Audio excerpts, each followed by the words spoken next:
अस्सलाम वालेकुम। सिलाई सीखने के 7 दिन वाले कोर्स के अंदर आपको खुशामदीद। अगर आप घर बैठे प्रोफेशनल तरीके से सिलाई सीखना चाहते हैं तो 7 दिन की जो मेरे कोर्स है उसमें आप बाकायदा मेरे साथ रहेंगी तो इंशाल्लाह आप बाकायदा 7 दिन बाद अच्छे से अपने ड्रेस की कटिंग, स्टिचिंग और सिलाई फुल सीख जाएंगे। कोई भी लिबास तब तक फिट नहीं आता जब तक उसका नाप सही से ना लिया जाए। आज की वीडियो में आपको सिखाऊंगी कि कपड़े का नाप किस तरह से लिया जाता है ताकि ना ही कपड़ा ज़ाया हो ना मेहनत। चाहे आप अपने कपड़े सिलाई कर रही हैं किसी आपके, अगर नाप आपने सही से ले लिया ना तो कपड़ा खुद बोलेगा। तो चलिए शुरू करते हैं आज अपने क्लास 2 को, जिसके अंदर आपने आज हमने लेना है अपने ड्रेस के नाप लेने का प्रोफेशनल, आसान। और मैं समझती हूँ कि कहते हैं ना कुन जैन जो होते हैं, कुन जैन से कुन जैन भी अगर कोई लड़की है ना तो इस वीडियो को अगर समझ के डिटेल से और सुकून से देखेंगी तो मैं 100% आपको कहती हूँ कि आप प्रोफेशनल तरीके के साथ 7 दिन बाद आप कटिंग स्टिचिंग बेहतरीन करेंगी। तो इसलिए जो है सबसे पहले आप यहाँ पे देखें अपने कापी के ऊपर नाप जिस तरह से हम लोगों ने कल लिया था उस तरह से नाप आपने इस तरह से कापी के ऊपर लिख लेना है। उसके बाद सबसे पहले हमने लेनी है यहाँ पर अपनी कमीज़, क्योंकि अब जो है हमने कमीज़ का नाप जो है फ्रंट पे लिखा हुआ है तो इसलिए यहाँ पर पहले कमीज़ का नाप ले लेंगे। जो भी आपके पास है, आपका अपना ड्रेस है उसको भी आप इस तरह से रख दें। किसी छोटी बच्ची का अगर आपने नाप लेने हैं आप उसको भी इस तरह से रख सकते हैं, लड़की का, औरत का, इसमें कोई नहीं है कि किसका नाप हम किस तरह से लेंगे। तरीका सबका एक ही होता है नाप लेने का, जिस तरह से मैं अभी आपको बताऊंगी। चाहे फिर ड्रेस छोटा हो या बड़ा उससे कुछ नहीं होता। ये देखिए यहाँ पर ये बिल्कुल मैं अभी आपको कैमरा यहाँ से, जब भी आपने कमीज़ की लंबाई लेनी है तो यहाँ से आपने शुरू करना है लंबाई लेना। यहाँ से आपने शुरू करना है और नीचे तक बिल्कुल एंड तक जहाँ तक आपकी कमीज़ की लेंथ है वहाँ तक आपने अपने सेंची टेप को लेके जाना है। अभी वहाँ से आपको नज़र नहीं आ रहा होगा कि मेरा इंची टेप कहाँ तक है, यानी कि बिल्कुल एंड तक लेके गई हूँ। तो मेरी जो कमीज़ की जो लेंथ है 43 जो है बिल्कुल तैयार है। तो ये 43 जो है मेरी कमीज़ की लेंथ तैयार है। इसी तरह से आपकी जो लेंथ जिस तरह भी ऐसे भी आती है, पहले आपने वो लेंथ यहाँ पे लिखनी है जो आपने अभी यहाँ पे नापा है, ठीक है। पहले आपने वो लिखें। कमीज़ की लंबाई हमारी है 43, देखिए 43, इसमें हम प्लस करेंगे 3 और इक्वल हमारा हो गया 46। ये हो गया हमारी कमीज़ की लंबाई का नाप, ठीक है। तो ये आपको अच्छे से सुकून से समझ लें कि आपने पहले लेनी है अपनी कमीज़ की जो लंबाई आपने ली, उसमें फिर आपने ऐड करना है। अगर किसी छोटी बच्ची का आप कर रहे हो तो फिर आप उसमें 2 ऐड करो, लेकिन अगर आप किसी बड़े का कर रहे हो तो फिर आपने उसके अंदर ऐड करना है 3 ऐड करने हैं, ठीक है। उसके बाद अब जहाँ से अब दूसरा जो कंधा वाला शोल्डर कंधा शुरू होता है तो वहाँ से अब हमने शुरू करना है। ये देखिए यहाँ से आपने लेना है, आपको अब नज़र आ रहा होगा यहाँ से बाजू हमारे शुरू होते हैं, ठीक है। शर्ट वाला जो ये पीस है फ्रंट बैक वो वाला नहीं, जहाँ से आप ये बाजू शुरू होते हैं वहाँ से आपने इंची टेप को ऐसे रखना है, कमीज़ को बिल्कुल सेट करके नीचे रखना है और उसके बाद आपने यहाँ से लेना है। अब ये देखें यहाँ पर अब हमारा तैयार जो है 15 है, तो आपको पता है कि आधा इंच यहाँ से सिलाइयों के अंदर आता है, इसलिए हमने यहाँ पर रखना है। ये देखिए 16, तो 16 का हाफ कितना होता है 8। इस तरह से आप करें, क्योंकि जब हम कपड़े की कटिंग करते हैं तो कपड़ा इस तरह, जिस तरह अभी मैंने फ़ोल्ड किया इस तरह से फ़ोल्ड करके रखा होता है, तो इसलिए कपड़े की जो है 8 आ गया। तो यहाँ पर हम 8 लिखेंगे। अगर आपका 7 आ रहा है आप 7 लिखेंगे, किसी का 9 आ रहा है 9 लिखेगा, 6 अगर है 6 लिखेगा। छोटे बच्चों का 5 होता है तो इसलिए 5 होता है अगर रखना है। उसके बाद हमारे जो आर्म होल हैं यहाँ से शोल्डर के हो गया, कंधा फिर आप करते हैं, ठीक है। कंधा भी कुछ बोलते हैं, इसको आर्म होल भी बोलते हैं, बहुत सारे लोग मुख्तलिफ बोलते हैं, लेकिन आपने जिस तरह से मैं आपको समझा रही हूँ इसी तरह से समझना है, ठीक है। अब ये देखिए और मैंने कैमरा नज़दीक कर दिया है ताकि सही से आपको समझ आ जाए। अब यहाँ से बाजू जो हमारे शुरू हो रहे हैं कमीज़ के साथ साथ इस तरह से आपने राउंड करके करना है। अब मेरा जो है यहाँ पे 10 आ रहा है, ठीक है। तो क्योंकि मैं कपड़े खुले ढुले पहनती हूँ तो गर्मियों के तो स्पेशल और ज़्यादा, तो इसलिए जो है यहाँ पर जो ये यहाँ पे लिखेंगे हम अपने, ये देखिए कंधा हमारा आ गया, यहाँ पे 10 लिख लिया हमने। ये लंबाई हमारी जो होगी, उसके बाद शोल्डर हो गया, कंधा हो गया।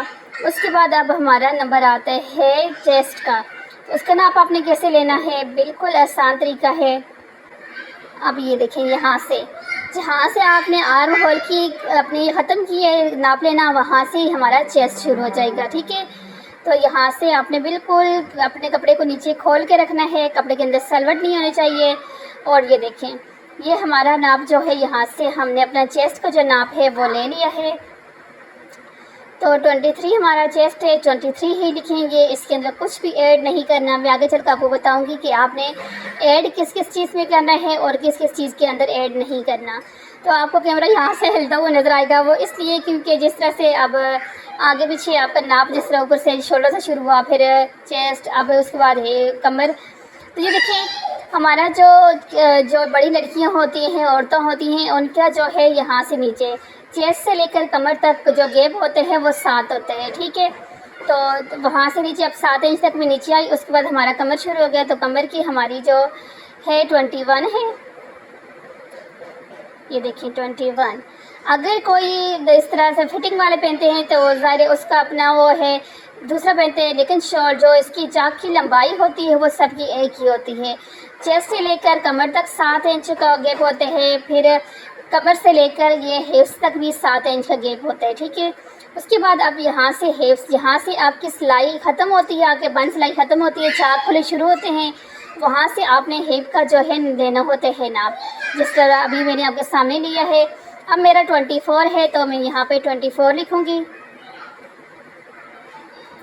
बहुत आसान है, कोई समझ के अगर ये काम करे ना तो मैं समझती हूँ कि एक दफ़ा ही देखने से समझ आए। अगर आपको एक दफ़ा से समझ नहीं आ रही तो आप दोबारा देखें, फिर भी आपको समझ नहीं आ रही फिर दोबारा देखें, इसमें कोई वो नहीं है।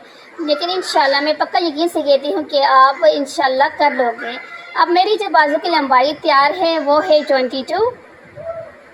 तो यहाँ पर मैं अपने ये देखें, ये यहाँ से 22 जो है मैं रखूँगी ये, क्योंकि मेरे जो बाजू तैयार होते हैं वो 22 ही होते हैं। तो अब यहाँ पर अब बाजू की जो लंबाई है वो रखेंगे हम 22, इसमें करेंगे प्लस। तो अगर आपने पाइपिंग वगैरह लगानी है तो फिर तो यहाँ पर आप लिख सकते हो 2, लेकिन अगर आपने वैसे फोल्डिंग करनी है तो फिर आप यहाँ पे 3 करोगे, ठीक है। तो अब यहाँ पर जो है, अगर आप जिस तरह से अब न्यू बिगिनर्स हो, अभी सीख रहे हो, तो फिलहाल आपने अगर पाइपिंग लगानी है फिर आप 3 लिखो, अगर आपने वैसे फोल्डिंग करनी है फिर 3 लिखो। लेकिन कुछ अच्छे से आपको आ जाएगा। फिर उसके बाद अगर आपने पाइपिंग लगानी होगी तो फिर इसमें उसके लंबाई के अंदर तो आपने ऐड करना है, क्योंकि आपको पता चलेगा जब आप शुरू करोगे कि पाइपिंग जिस कपड़े पे हम लगाते हैं तो वहाँ पे अंदर कपड़ा फोल्ड कम करना होता है। आगे से जो मेरे बाजू थे वो थे 6। तो अब यहाँ से ये देखें, ये चाक की लंबाई यहाँ से शुरू होती है, यहाँ से लेकर यहाँ तक हमारे चाक की लंबाई होती है, इसको चाक की लंबाई बोलते हैं इस तरह से। अब यहाँ से हमने अपनी चाक की लंबाई लेनी है, कपड़े को आपने बिल्कुल सीधा कर लेना है। ये देखिए कपड़े को सीधा किया, ये 14, क्योंकि चेस्ट से लेकर कमर तक 7, कमर से लेकर हिप्स तक 7, तो फिर कितना हो गया, 14 हो गया। ये होगी हमारी कमीज़ का नाप लेने का तरीका। बहुत डिटेल के साथ मैंने आपको समझाया है, आसान लफ्ज़ों में समझाया है। अब कमीज़ का नाप तो हो गया, अब चलते हैं सलवार का नाप लेते हैं। और ये सलवार का नाप और कटिंग चटपट काम होता है, तो इसलिए अब सबसे पहले हम लेंगे अपनी सलवार की लंबाई। और सलवार की लंबाई लेने का कौन सा तरीका है, कहाँ से हमने सलवार की लंबाई को लेना होता है, इस बात को अभी आपने अपने माइंड में अच्छे से रखना है। ये देखिए इस तरह से आपने बिल्कुल खींच के रखना है, कपड़े के अंदर बल ना हो, सलवट ना हो, इस तरह से खींच के रखते हुए आपने अपनी जो है नाप लेना होता है। ये ऊपर से लेकर आपने नेफे से लेकर आपने 5 तक अपना नाप लेना होता है इस तरह से। तो अब जो मेरा नाप है वो 39 तैयार है। तो आपका जो नाप होगा, लंबाई होगी, आपने वो लंबाई लिखनी है यहाँ पर। अब इसके अंदर हमने जो ऐड करना होता है वो 4 ऐड करना होता है। अगर आपने सलवार बनानी है तो फिर आपने 4 ऐड करना है, अगर आपने इसे ट्राउज़र बनाना है तो फिर आपने 5 ऐड करना है, क्योंकि इसके अंदर तो कपड़ा थोड़ा ज़्यादा, ये देखें डाई हो गया। तो ऊपर से आसन के लिए भी हमारा जो होता है, ये देखें यहाँ से मैं आपको बताती हूँ, ये देखें ये 4.5 हो गया। जब नीचे से सिलाई में आएगा, ऊपर से सिलाई में आएगा, तो फिर हमारा कितना हो जाएगा 5।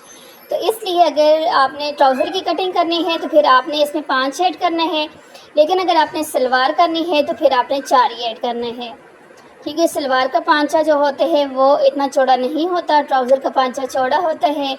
तो इसलिए यहाँ पर आपने इस तरह से करना है। अब आपको अच्छे से समझ आ गया कि आपने अगर सलवार करना है तो फिर आपने 4 प्लस करने अपने तैयार नाप के अंदर, और अगर आपने ट्राउज़र करने हैं तो फिर इस तरह से 5 करना है। साथ लिख लें, जो बातें मैं आपको बोल रही हूँ आप साथ लिख भी सकती हैं, और अगर लिख नहीं सकती तो फिर आप मेरे चैनल को सब्सक्राइब कर लें, और सब्सक्राइब करके आप जब आपको ने कटिंग करनी हो वीडियो को देखती जाएं और साथ साथ कटिंग करती जाएं, क्योंकि मैंने भी जब शुरू में काफ़ी सारे कुछ इस तरह के ड्रेसेस जब आगे जाकर डिज़ाइनिंग आप करेंगे तो फिर इसी तरह से सीखे थे के साथ वीडियो देखी और फिर उस तरह से कटिंग की। लेकिन फिर आप जो है को काम यहाँ से कर रही हैं, डिज़ाइनिंग बात की बात है, ठीक है। तो अभी इसके बाद ये है आसन। ये देखिए यहाँ से हमारी सिलाइयाँ जुड़ती हैं दो आके, तो उसको वाली जगह को बोलते हैं कि ये आसन है। ये वाली जगह जो होती है ना, इसको आसन बोलते हैं, इसको आसन। अब आसन की लंबाई हमने जो है लेनी होती है, तो लंबाई सिंपल वही है, आपने ऊपर जहाँ से आपकी सलवार शुरू होते हैं वहाँ से लेकर ये यहाँ तक, जहाँ से आपकी पीसेस जो ये 2 पार्ट जो जहाँ से जुड़ते हैं ना यहाँ तक। अब जो है मेरा तैयार आसन जो है 16 है, और यहाँ पे 16 लिखेंगे। बड़ी जो लड़कियाँ होती हैं और तो आंटी होती हैं, बहुत ज़्यादा हैवी अगर कोई हो तो उसको 19 लिखते हैं, वैसे 18 ही लिखते हैं, ठीक है। 16 के अंदर हम 2 ऐड करेंगे तो 18 हो जाएगा। जब इसको स्टिच करेंगे तो हमारे पास 16 में फिर तैयार बचेगा। उसके बाद नंबर आता है पांचा, और पांचे का नाप लेने का तरीका ये है, इस तरह पांचे का चौड़ाई में लेते हैं। चौड़ाई में हमने इस तरह से पांचे को रखा और ले लिया। अब साथ हमारा पांचा बिल्कुल तैयार है, तो इसके अंदर हमने कुछ ऐड नहीं करना। अब मैं आपको बताती हूँ कि किन चीज़ों के अंदर ऐड करना है, किन के नहीं। जिस तरह बाजू की लंबाई, कमीज़ की लंबाई, सलवार की लंबाई जहाँ पे भी आएगी उसके अंदर आपने ऐड करना है, लेकिन चौड़ाई जहाँ पे भी आएगी उसके अंदर आपने ऐड नहीं करना। अच्छे से समझ आ गया? लंबाई इस तरह कैसे होती है, चौड़ाई कैसे होती है, मैं आपको बताती हूँ कि लंबाई क्या चीज़ है और चौड़ाई क्या चीज़ है। लंबाई ये है कि जब कपड़े को आप इस डायरेक्शन में लेंगी तो इसको बोलते हैं लंबाई, इसके अंदर आपने ऐड करना है। लेकिन जब आप इस तरह से कपड़े का अपना नाप लेंगे, जिस तरह से चेस्ट हो गया, कमर, हिप्स हो गया, तो ऊपर से कंधा हो गया, तो इसके अंदर आपने ऐड नहीं करना। समझ आ गया आपको अच्छे से कि लंबाई में आपने ऐड करना है, चौड़ाई में नहीं करना। तो ये थी आज की हमारी वीडियो, जिसके अंदर आपको नाप लेने का तरीका बताया है कि नाप किस तरह से लिए जाते हैं। इंशाल्लाह कल की वीडियो के अंदर मैं आपको कटिंग बताऊंगी कि किस तरह से आपने कटिंग करनी है, और कटिंग का भी बहुत आसान तरीका बताऊंगी कि आप इंशाल्लाह 7 दिन के अंदर प्रोफेशनल टेलर आप बन के जाएंगी। जिसके लिए आपने मेरे चैनल को सब्सक्राइब करना है। अगर आपने सीखनी है सिलाई तो उसके लिए सब्सक्राइब करना है, ताकि मेरी जो अगली कल तीसरी जो वीडियो होगी वो आप लोगों तक पहुंचे, जिसमें हमने कटिंग करनी है अपने ड्रेस के नाप करने के बाद। मिलती हूँ कल इंशाल्लाह नेक्स्ट वीडियो के अंदर।